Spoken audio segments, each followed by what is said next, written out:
You know, I've been watching the news these last 3 days now, and the double standard between the way Trump is reported on and the way Obama was reported on, the way Democrats are reported on, has now gotten so egregious that I feel like we could just do the whole show about this every single day. Every single day, all we would have to do is research the way Obama was covered and the way Trump is covered, because a lot of times Trump is doing the same things that Obama did, that every president has to do. And with Obama, it was as if it had been discovered, as if a new way of being president had been discovered, raising the country's standards. And with Trump, it's as if we're being plunged into war and disaster and Watergate-style scandal at every possible minute. And I keep saying this because this is true about the news, as it's true about the arts, as it's true about, education. It's not any one story, and that's not why they do it. It is creating an atmosphere.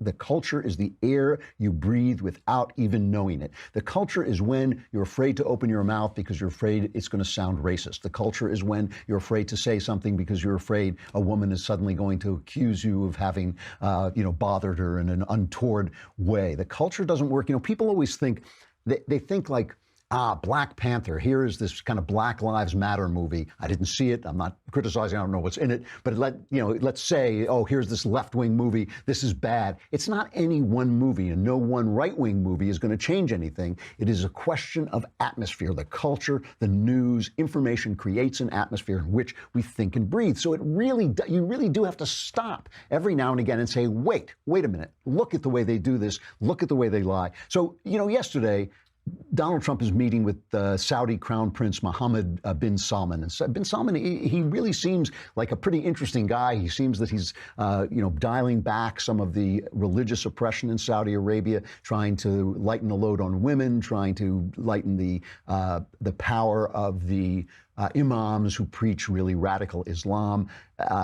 We're having trouble with him because there's war in Yemen, and we give him weapons, and there's fighting war in Yemen, which is really a proxy war with Iran. I think that's why everybody's fighting. It's all Obama's legacy of strengthening Iran in the Middle East for some vision that I simply do not understand. I do not know why Obama thought that was a good idea. I guess they were going to stop hating us because we let them become as evil as they wanted to be. Anyway, he's giving a joint press conference with the Crown Prince, and he mentions that he called Vladimir Putin and congratulated him. So let's play the cut of Trump on calling Putin as number 11. I had a call with President Putin and congratulated him on the victory, his electoral victory. The call had to do also with the fact that we will probably get together in the not too distant future so that we can discuss arms. We can discuss the arms race. As you know, he made a statement that being in an arms race is not a great thing. That was right after the election, one of the first statements he made. And we are spending $700 billion this year on our military, and a lot of it is that we are going to remain stronger than any other nation in the world by far. We had a very good call, and I suspect that we'll probably be meeting in the not-too-distant future to discuss the arms race, which is getting out of control. But we will never allow anybody to have anything even close to what we have. So Trump was briefed about this, and apparently on the briefing papers, Trump did not see the briefing papers, but on the briefing papers, he was briefed by phone, and on the briefing papers, it said in big letters, do not congratulate. Why? Because Putin's a tyrant. His election doesn't mean a damn thing. It doesn't matter. He's got 77% of the vote, and anybody who didn't vote for him will end up in the Volga somewhere, or Lubyanka prison. And so the guy's he's a dictator. He is a thug and one of the strong men who are taking over the world. In fact, it's kind of hilarious that Saudi Arabia is a bright light in a world that really is closing in with authoritarian governments. So everyone goes nuts, right? And Trump talks. Things come out of his mouth. He has a different relationship to words than most presidents have, because most presidents, when a president says something, you want it to stick. But Trump is a negotiator, so he assumes that you understand that he is always taking a position, that he's always making a play with somebody. He just assumes that you know that, and people go nuts. So John McCain, cranky John McCain, puts out a statement: an American president does not lead the free world by congratulating dictators on winning sham elections, and by doing so with Vladimir Putin, President Trump insulted every Russian citizen who was denied the right to vote in a free and fair election to determine their country's future, including the countless Russian patriots who have risked so much to protest and resist Putin's regime. So the guy who really gets me is this deep state jackass John Brennan from Obama's CIA. This is a guy who was spying, as if I recall rightly, he was spying on reporters. So why he is now on MSNBC and CNN, why he is now talking there. But here he is talking about the Russian call. This is cut number 10. Well, I think he's mishandled so many matters. Just look at what happened yesterday with his call to Vladimir Putin. Vladimir Putin was the person who authorized the interference in our election. Vladimir Putin almost certainly was involved in directing the poisoning of an individual on British soil. And to congratulate him and to treat him so nicely while he treats Americans with such disdain, I think it just demonstrates that he looks at the world through a prism of what is going to help and protect Donald Trump. That is not what presidents are supposed to do. I worked for 6 presidents. I didn't agree with some of their policies, but all of them were trying to do what they thought was best for the United States. That's not Mr. Trump. He is self-absorbed, and he is trying to just promote his own interests and protect his flanks. Do we have a picture of the president congratulating Putin? There he is. Oh, wait, that's the wrong president. That's Barack Obama shaking hands with him. Here's the report from the time. This is in March 11th. The Russian people and international observers may not see last Sunday's presidential election in Russia as legitimate, but President Barack Obama has now officially endorsed the return of Russian past and future President Vladimir Putin. President Obama called Russian President-elect and Prime Minister Putin to congratulate him on his recent victory in the Russian presidential election. President Obama highlighted achievements in U.S.-Russia relations over the past 3 years. This is a statement from the White House. Over the past 3 years with President Medvedev, including cooperation on Afghanistan, the conclusion and ratification of the START agreement. Obama told Putin he looked forward to Putin's May visit. Same statement. He basically said exactly the same thing that Trump said. Now, you can say, oh, yes, but then we didn't know about the Russian meddling.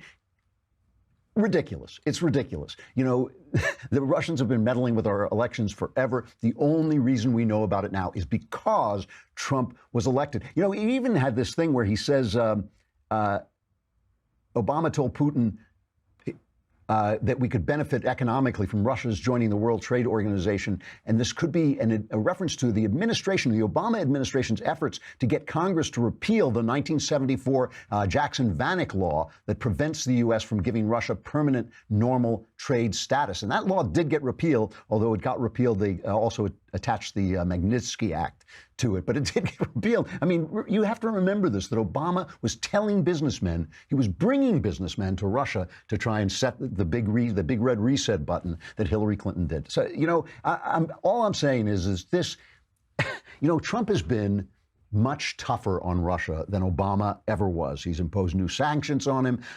He signed sanctions for their human rights abuses, and he has continued to punish Russia with, like, oh gosh, he's done all these things. He's approved the largest sale of lethal defense weapons to the Ukrainian forces. That's a big one, right? Because that was something that Obama never did. So he has been very tough on Russia, but it doesn't come out of his mouth. He doesn't say it because he uses words differently from other presidents. I'm not saying whether that's good or bad, but meanwhile, let us never forget, we'll never forget this one moment with Obama and Dmitry Medvedev when Medvedev was the outgoing president and Vladimir Putin was about to take over, and everybody knew that Vladimir Putin was now going to become a dictator. And he leaned over in this hot mic moment and said, you know, I will have more flexibility after my next election. Here it is. We'll just play it for a sec.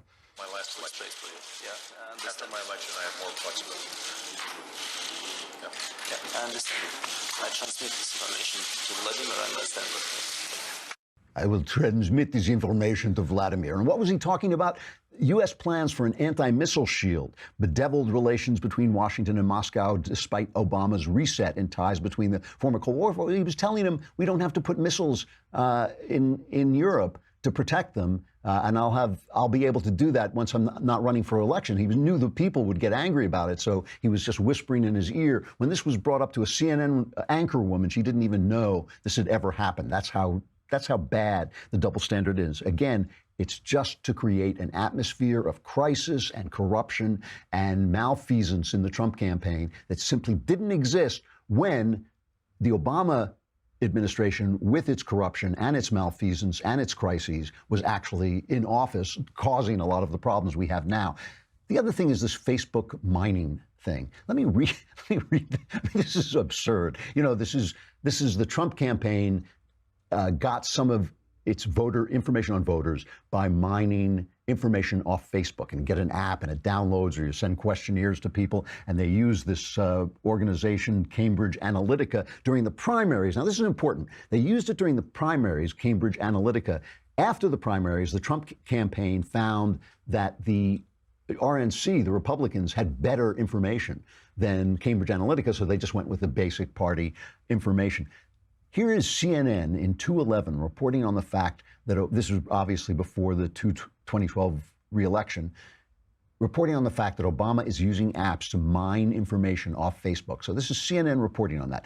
Obama may be struggling in the polls and even losing support among his core boosters, but when it comes to the modern mechanics of identifying, connecting with, and mobilizing voters, as well as the challenge of integrating voter information with the complex internal workings of a national campaign, Obama's team is way ahead of the Republican pack. Alone among the major candidates running for president, the Obama campaign not only has a Facebook page with 23 million likes, roughly 10 times the total of all the Republicans running, it has a Facebook app that is scooping up all kinds of juicy facts about his supporters. Users of the Obama 2012 app, Are You In?, are not only giving the campaign personal data like their name, gender. I mean, it's like he's a genius, okay? Now, here's the New York Times on Trump doing exactly the same thing.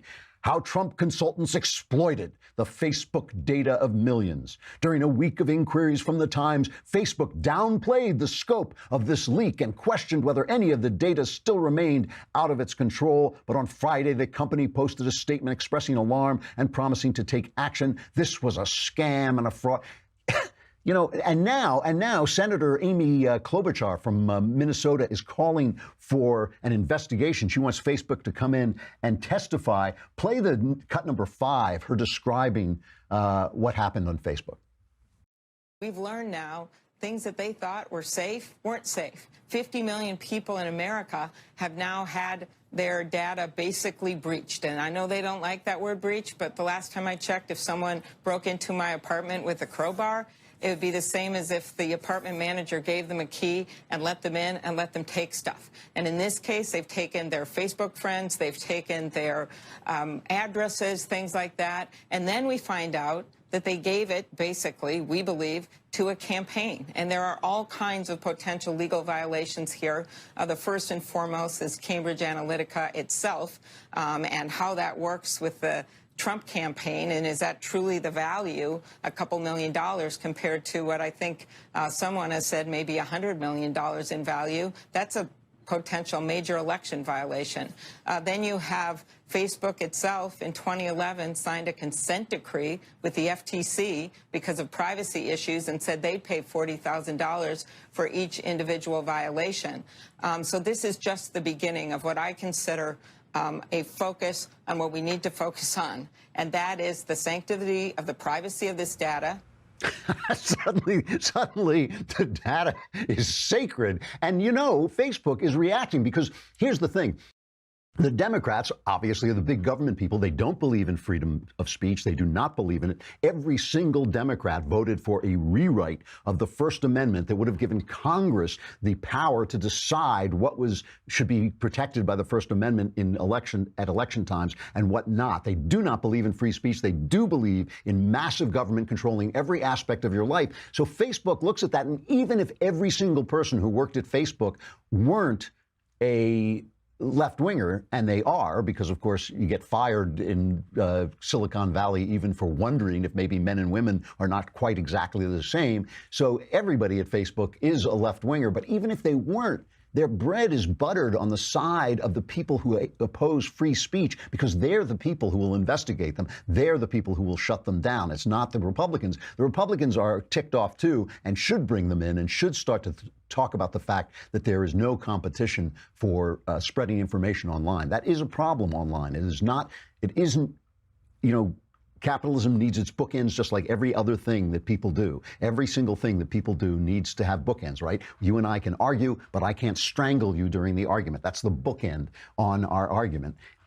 Everything, including capitalism, needs to have bookends, and it could be that the people who spread information have gotten so big that they need in some way to be broken up, not limited in what they can do, but broken up so there's more competition. And so the conservatives, as Facebook is doing, when Facebook starts to change their algorithm purposely to fight against, not against the misuse of information by political people, only to prevent someone like Donald Trump from getting elected again. That's why they're doing it. That's why the panic matters. That is the whole way it works. It's panic about fake news. Therefore, Facebook and Google and YouTube bring in left-wingers to police their news. The panic, that atmosphere of panic, is what they're using to silence speech of conservatives, and they are. And this is like, they then bring in this Cambridge Analytica, and they start to do investigations into it. And the investigations, they show you, it is frightening the way these guys can use information. There is one, this is an undercover investigation into Cambridge Analytica done by British Channel 4. And they went undercover and interviewed these guys. Play cut number 2 on how they can use this information to create fears you don't even know you have. The two fundamental human drivers when it comes to taking information on board effectively are hopes and fears, and many of those are unspoken and even unconscious. You didn't know that was a fear until you saw something that just evoked that reaction from you. Right. And our job is to drop the bucket further down the well than anybody else. God. Understand what are those really deep-seated underlying fears, concerns. There's no good fighting an election campaign on the facts, because actually it's all about emotion. It's all about emotion. And what they can do is they can find out the kinds of places where you're likely to go, and suddenly you start seeing stories that cause you to be fearful of your guns being taken away, or fearful of, the evil guns that are going to come and kill your children in schools, whichever side they happen to be getting paid for at the time. The other thing that they did, and this has nothing to do with Donald Trump, there's no accusation. The way they run these stories is they say the Trump-related firm or a firm that Trump worked with. They keep doing that. And the other thing they talked about is they use entrapment to destroy the reputations of politicians that they don't like or that their clients are running against. And they caught this guy, Alexander Nix, who runs the firm and was just suspended for this video right here. This is cut number 3. We'll have the whole thing recorded on cameras, the blank count face of our guy, and we're going to post it on the internet. So it'll on the Facebook or YouTube or something like this, it can be done. So that's really bad, and they do this investigation, and they basically tar Trump with the fact that he worked with this company. But let me read you just a little bit of this Victor Davis Hanson piece, which you can find at American Greatness. The whole point is the atmosphere of corruption, the atmosphere of disaster, the atmosphere of crisis that they're creating every single day. Even when Andrew McCabe was fired because an Obama-appointed inspector general told the FBI that McCabe had lied, and the FBI's essentially internal affairs system recommended to Jeff Sessions that McCabe be fired. That was Trump going to war with the FBI. We saw Chuck Todd in one of a truly low moment in journalism, Chuck. Good job.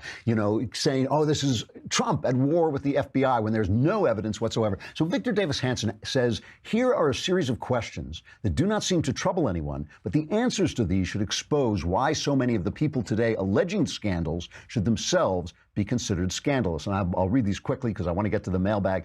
But VDH has these questions. Had Hillary Clinton won the election, would we now even know of a Fusion GPS dossier? Would assorted miscreants such as Andrew McCabe, Bruce Orr, Lisa Page, Glenn Simpson, Christopher Steele, or Peter Strzok now be under a cloud of suspicion? Obviously, they wouldn't. If Clinton had won, would we now know of any Russian-supplied smears against Donald Trump? Would a FISA judge now be complaining that he was misled in a warrant request? Are any Russian-related interests currently still donating millions of dollars to the Clinton Foundation? Why is Bill Clinton... This is a great question. Why is Bill Clinton no longer being asked to speak by various groups, including those with Russian ties, for $500,000 and above per talk? Because they can't trade with them for political favors, because they've lost political power. That's why. That's the answer. What is the qualification for lying or giving false information to FBI investigators? And did the information supplied to the FBI by Cheryl Mills and Huma Abedin concerning their knowledge of the use of Hillary Clinton's private server qualify? In other words, why was Michael Flynn indicted for this when Hillary Clinton and her gang of thieves weren't?